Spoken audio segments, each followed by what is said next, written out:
कि प्रशांत किशोर के लिए क्या रास्ते खुल गए हैं? क्योंकि जो उम्मीदवार बीजेपी ने बदला है और अभी मंदिर में दर्शन करते हुए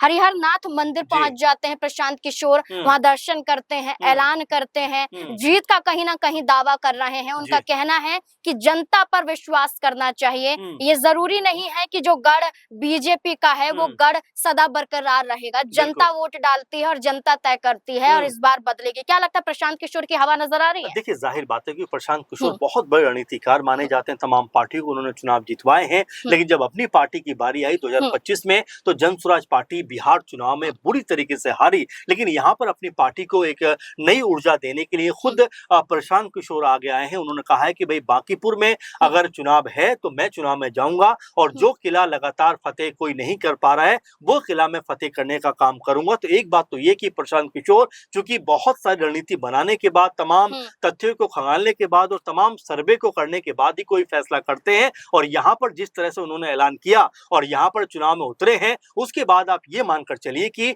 प्रशांत किशोर जिस तरह की हवा अपने पक्ष में बना रहे हैं, चाहे मंदिर में दर्शन को लेकर हो, चाहे बीजेपी के ऊपर ये कहते हुए हमला करने को लेकर हो कि भाई आप अपना प्रत्याशी तय नहीं कर पा रहे हैं, कभी यहाँ पर अभिषेक बंटी को उतारते हैं, कभी नीरज सिन्हा को उतार देते हैं, तो चुनाव से पहले ही बीजेपी के अंदर घबराहट दिखाई पड़ती है। ये बातें प्रशांत किशोर कहते हुए नजर आते हैं। और दूसरी बड़ी बात अगर हम देखें तो बीते 3 चुनाव का जिक्र अगर हम करें, तथ्यों को खंगालें, तो पता चलता है नाज़मीन कि यहाँ पर 3 चुनाव में 40-41% के आसपास वोट हुआ है। और इन्हीं आंकड़ों के तहत प्रशांत किशोर ने शायद ये सोचा होगा कि अगर 60% लोग जो वोट नहीं कर रहे हैं उसमें से अगर 15-20% को भी वो जो बूथ पे लाने में कामयाब हो गए या उनसे वोट डलवाने में कामयाब हो गए तो यहाँ वो पासा पलट सकते हैं। यानी कि जो लोग वोट नहीं कर रहे हैं इस उम्मीद में कि कोई बड़ा यहाँ पर नाम नहीं है, तो क्या प्रशांत किशोर वो नाम है जिनके लिए लोग घरों से निकलकर वोट करेंगे? और अगर ऐसा होता है तो ये भी कोई बड़ी बात नहीं कि यहाँ पर पासा पलटता हुआ दिखाई पड़े,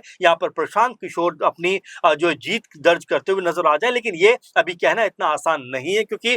जो बांकीपुर सीट है ये 40 साल के लगभग बीजेपी के हाथ में रही है। ऐसे में एक अगर यहाँ से स्थिति पलटती हुई दिखाई पड़ी या माहौल बदलता हुआ नजर आया, तब हम कह सकते हैं कि प्रशांत किशोर को यहाँ बढ़त मिल सकती है, वरना अभी भी इस सीट के ऊपर बीजेपी का दबदबा है। अब ये किस तरह से कायम रह पाता है चुनावों के दौरान, किस तरह बीजेपी को सपोर्ट मिलता हुआ नजर आएगा, या फिर ये भी कहा जा सकता है कि यहाँ से आरजेडी कोई बड़ा खेल बिगाड़ सकती है रेखा गुप्ता के रूप में, और क्या जेजेडी भी की भी तरफ से जो बीना उतरी है चुनाव मैदान में, क्या वो यहाँ पर बड़ा कोई मकाम हासिल कर सकते हैं? मिला जुला कर कहा जा सकता है कि जो राजनीति है वो जो 60% वोट नहीं डाल रहे हैं उनको लेकर ज्यादा नजर आती है प्रशांत किशोर की, खासकर अगर उसमें से 15-20% लोग भी निकल आए तो यहाँ पर चुनाव